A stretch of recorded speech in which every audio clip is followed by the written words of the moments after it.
Hello everybody, it's MGL round 5. I have recorded this 6 or 7 times, sadly, so I had to cut it. This will be, let's say, 1/3 of the entire video that I have planned, so I apologize, but it's either this or nothing. So, let's get into it. We have Time Lord and Joseph against Foxy and Lordsent. They expanded flawlessly. The plan was very simple: control the center, try to fight for the access of the cities. In elite fighting, basically the core cities, it's basically who has the core cities, so you can fuse the units and capture the provinces in between. In the end, we knew that Steelbelt and Nouvelle Louisiana would have more capability to control the center. However, in the end, this didn't happen. Actually, it was the Time Lord and Joseph who smartly waited for them to declare war onto Great Plains and Great Shooks, so that the both AI nations move armies toward that border, and thus they gave a lot of empty space for Joseph and Time Lord not only to join together, but also make the conquest. In the end, they meant to have 30 cities and 30 cities, but Time Lord and Joseph, with much lesser losses, managed to have basically around about 35 cities or 34 cities, whereas the enemies had around about 27 cities. So the economical advantage was definitely on Joseph and Time Lord, and also the thing that they had done is the casualties difference. Joseph, Lordsent and Foxy together lost around about 1000 HP, 1200, and they got refills, but round about that, whereas Time Lord and Joseph lost about 600 to 500 together. Wrong screenshot, sorry. So as we can see, the composition of the armies was that they had around about 12 artilleries and 6 artilleries on Joseph's side, 12 artilleries on Time Lord, 6 medium mags, 6 anti-mag guns. Joseph also had 6 medium mags, 5 hunter mags, 3 anti-mag guns, and 7 bombers. So at all times they were able to see what the enemy has, because the range allowed them to always patrol with the bombers and see basically what the enemy have. Foxy and Lordsent had 24 artilleries, 5 siege mags, medium mags, hunter mags, anti-air units, around about 14 of them, around about 5 for hunter mags and 5 medium mags, 6 light tanks and militia screens. So they were fully onto micromanagement and showing how it works in the fighting phase. So in the peace period, basically, you can see that Joseph and Time Lord actually had huge amount of advantage when it comes to HP, when it comes to units. However, their whole power, let's say, laid in the flexibility in attacking from many places.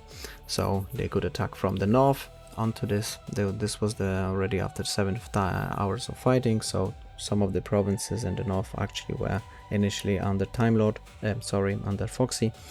But they did have these provinces in the north where they had the airstrip.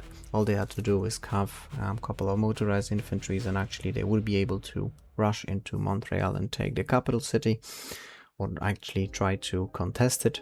However, they've done, or let's say, they had around about 3 or 4 ways in which they could win this map, and they had only one way in which they could lose this map. And that one way is enter into a melee skirmish in the core terrain of Nouvelle Louisiana or Steelbelt, and thus enjoy, or let's say allow the enemies to enjoy 20% of core terrain bonus and 20% offensive, basically, and defensive.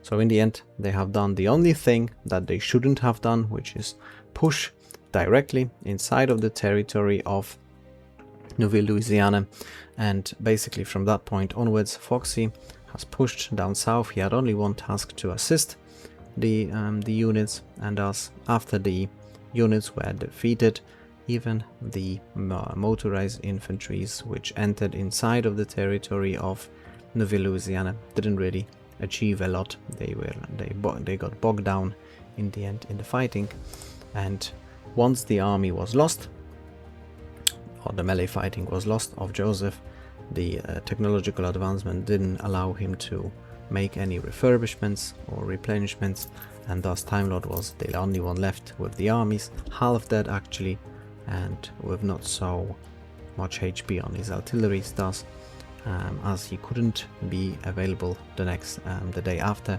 they had to surrender. So in the end, despite the advantages that they had ahead of them, they have not used their flexibility to their advantage.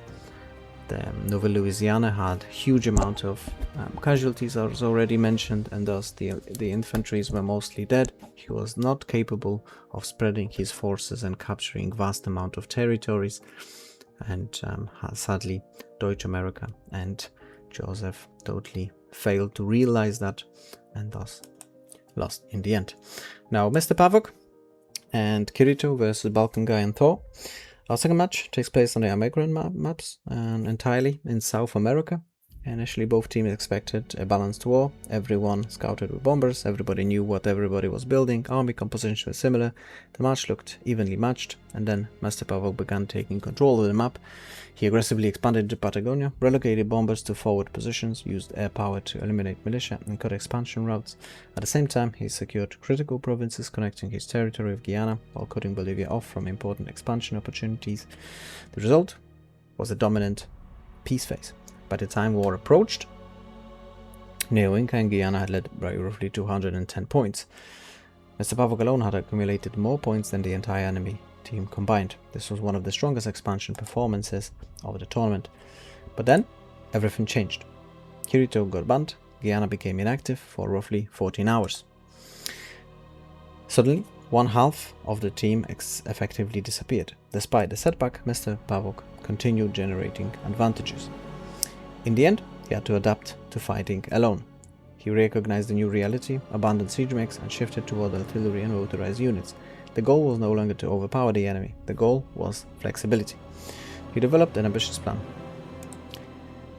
Bombers would support through former Allied territory. The attacks could have crippled the enemy economy, but their surprise was sadly lost. The motorized attacks failed, the bombers became isolated, and the opportunity disappeared. At this point, winning became unlikely, but the match wasn't over. Mr. Pavok transitioned into prolonged fighting retreat, continuously repositioning artillery, trading territory for time, inflicting losses whenever possible. His opponents made several mistakes during the advance, allowing him to inflict damage despite being strategically defeated. For 16 hours he delayed, for 16 hours he traded efficiently. Eventually, the numbers advantage prevailed, but by then he had extracted as much value as possible from a losing situation. Lesson? Sometimes the most impressive skill isn't winning from a good position, it's surviving after the position becomes bad. In the end, he has landed a lot of shots where he had 3, for example, artillery stacks inside of the stacks, and he caught the enemies off guard where he made 3 shots, whereas his enemies were, for example, placed on offensive and they basically automatically toggled return fire and thus only had 1 shot for his 3 shots. So a lot of damage on the enemies.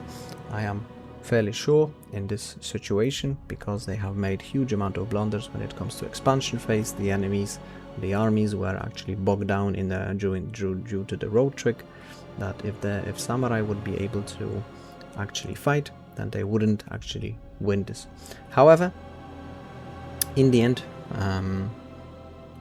samurai got banned, or let's say kicked out, or let's say the allowance for his participation has been revoked after it was found out that Kirito has been banned and not just couldn't access the game, but he has been banned. And because of that situation, the fact that samurai got revoked and thus couldn't participate in the fighting phase basically meant that Pavok couldn't do much in the 2v1 fight. It's simply not enough time to, even though he had the amount of points as the other 2 nations, it was just not enough time to basically nullify the disadvantages. Now match 3, Prime Orchid and Wolf versus Spinola and Windows. Going into the match, Prime Orchid and Wolf identified Windows' German Empire as primary long-term threat. Their plan was straightforward. Wolf would expand through France and potentially Italy. Primo would expand through South German Union, Courland and Romania to block Spinola's Cossack Union. Initially it worked. They they conquered Romania, Courland and Greece and expanded into France. However, they were too sloppy when it comes to conquering or going through South Germany. Neither of the teams pushed inside of the territory, thus it got contested. Windows has expanded into the borders or through the provinces rather than cities, and thus blocked both teams from actually conquering and getting inside of the South Germany. In the end, it was a strategic success. However, it costed just simply too much casualties for the team. In the end, Hungary was forced to move into Caucasia and also to other spheres like Russia, but in the end, in doing so, he has lost 5 units and didn't expand as much. However, as you can see here, those casualties got picked up one after another. So even if it's like 700 here, 700 there, but it's still a considerable amount of units. Marshall and Windows have mainly went for artillery builds, just like the micromanagement calls for, just like we saw in South America. However, in this situation, what was worst for Prime Orchid and Wolf is that they had no connection in South Germany, so they had to travel to the sea. And despite them basically working out a new plan, a clever one actually, to move all the units from Aragon, or let's say 80% or 70% of the units to Balkans, so that he can attack from the south onto Spinola, and Hungary can attack from the north onto Kiev and take the capital. The idea was to trap actually the units and kill them before Germany can come with aid. However, they have failed to realize how effective the scouts, the motorized infantry is, and basically how splitting the units so much and making this will be too easy to see. Basically, because they traveled through the sea, they were able to be spotted much earlier on, and thus they knew that basically Spinola, in order to bring the victory, had to give a lot of room for Windows to act. Windows basically was able to push into the Aragon Courlands and take it, and same for Hungary, and thus they were both able to simply capture 2 of the core terrains whilst not losing one. In the end, they had to accept that one of the capitals will be fallen. However, Spinola has retreated from the capital with the units intact, and thus after he escaped, his units were more intact. The units of Aragon and Hungary were more destroyed.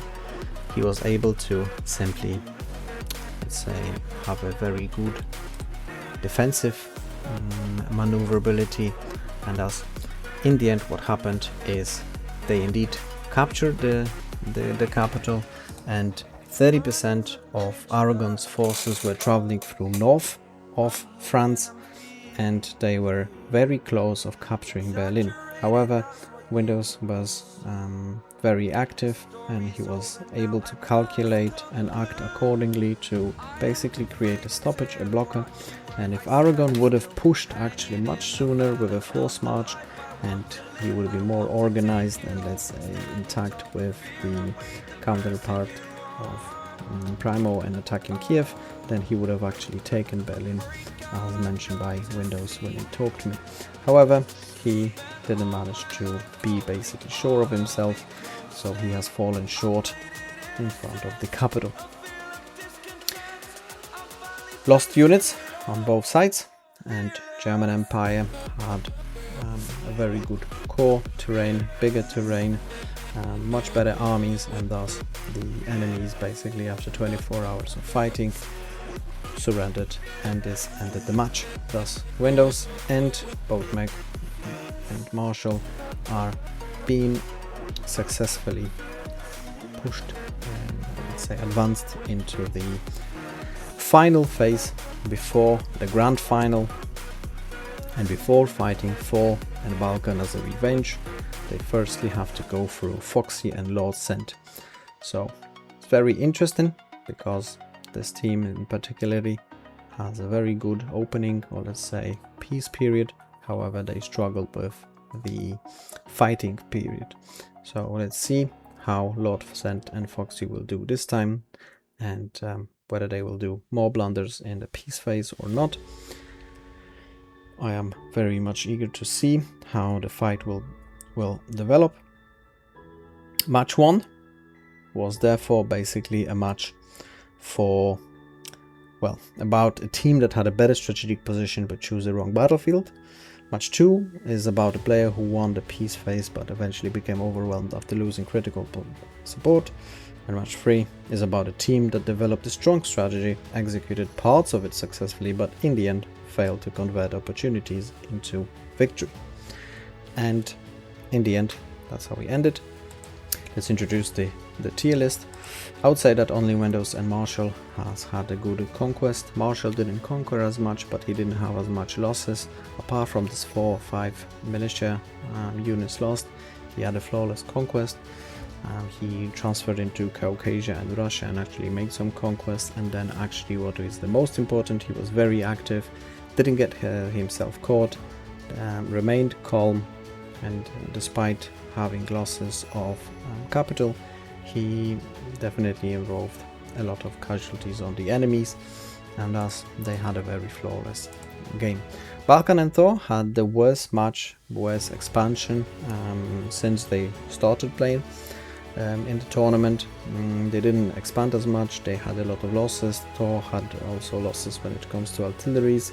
Balkan also had a lot of units stuck, and the only reason why they prevailed is because the enemies basically were left on 2v1 fight. Foxy and Lodsend had a very bad expansion phase. I would say a given B tier. Foxy and Lodsend together lost, like I said, 1000 or 1200 HP. It's a huge amount when it comes to such a small phase. Time Lord, however, would have been actually on the S tier. They had the best expansion when it comes to, even better expansion than Windows and Marshall, I would say, with less casualties and much more points.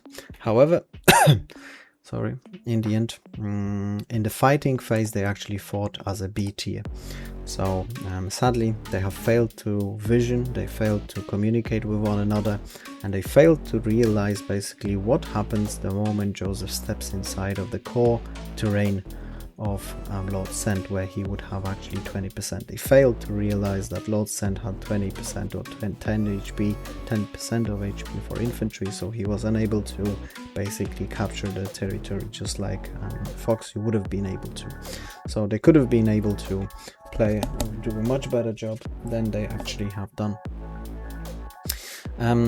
Wolf and Primo has not done so much, so good in the expansion phase, even though they did cut off Marshall, but in the end they have a lot of casualties. They got himself, or Wolf got himself road tricked, and also they failed to take over South Germany, and thus they allowed Windows to actually capture Italy. So they could have done a lot better. When it comes to fighting, however, they did play as an A tier, so I would still put them as a, let's say, bottom of the A tier. But I still think that if they would be fighting 2v1 against Mr. Pavok, they would still win.